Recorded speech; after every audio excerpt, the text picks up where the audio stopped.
It comes down again to communication, right? I mean, you got to know how to talk to your Republican friends. And I've learned through my broadcast career that there are three things that separate all boundaries, that break everything down and cut through the clutter: humor, music, and sports.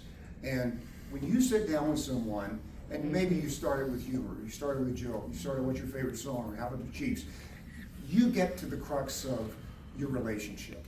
And I think there's so many things. I had a Republican friend tell me the other day, and he's very Republican.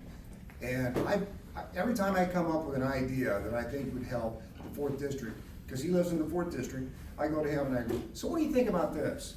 And he knows what party I'm in, but he's open to listening.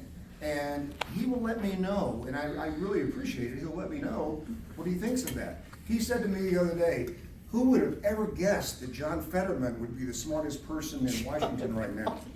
And I could not believe it. I mean, when Fetterman was elected, he was, oh my gosh, what a hoodie wearing, you know, and he's to the point now. And I think a lot of people are to the point where they're looking around, they're seeing what's out there, and they're saying, you know what, we need to fix both sides. We need to come together, and this is why this is so good, because if you're not part of the process of registering to vote, going to vote, and making your voices heard, we don't have a shot. When I first filed in Jeff City, I honestly, they kind of tried to talk me out of it.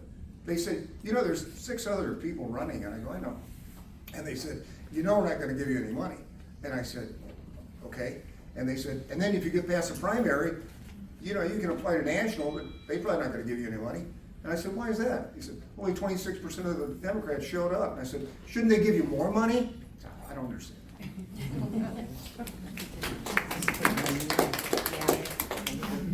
So having grown up in a small community that's mostly Republican, they're my friends.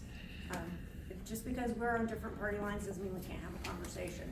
And when I announced my campaign, the first person to reach out to me was actually the mayor of Stockton, which I have known since 3rd grade, and is Republican, and said, I am so excited for you, this is going to be so awesome. Because he knows me, and I know him.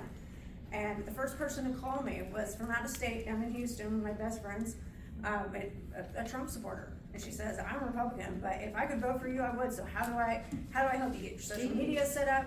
And it's because they know me, and I know them, and they know that if somebody's coming after their rights, even though if I don't agree with them on a lot of stuff, I'm the first in line to say, you're not going to take away the Democrat rights, and you're going to take away Republican rights. And I know I'm going to stand up and fight for that. And so it's about conversation. You got to have those conversations. You have to have interpersonal relationships. You have to break bread with people.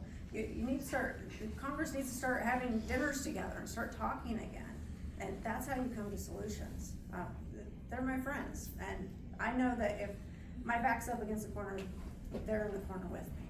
So that's how we get across the finish line. Well, I'm just like everybody else. First, I got to go talk to half my kids and come to some kind of agreement. All the Facebook friends who I knew from high school, those are people I don't talk to. But if we're talking politically, and I had to write it down, I would go and talk to Rand Paul, Susan Collins, who stood up, and I'd go grab Fetterman and ask him, what was going on with you? And those would be people that I would want to talk to and be with. But more important in the short term is all your friends. This administration, this being, has created such disharmony and hatred in the world that it's time. It'll be time. It's the right time to go and make peace with just about everybody.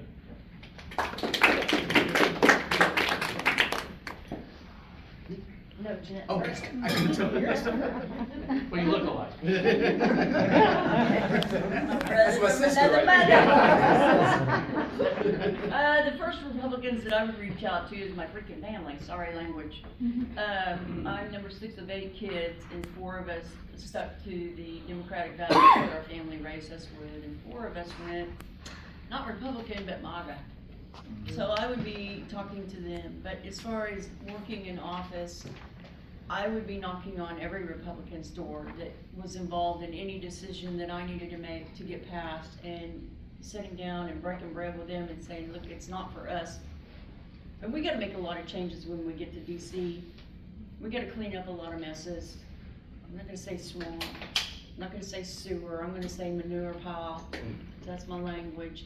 But before we can really make any changes, we have to make some changes. But again, are you timing me? Yeah, wanna make sure. I would speak to every Republican in office that I had to get what I needed passed, as long as it benefited everybody in my community and the United States. Because whatever laws that we pass from Missouri as your representative affects every American in the United States.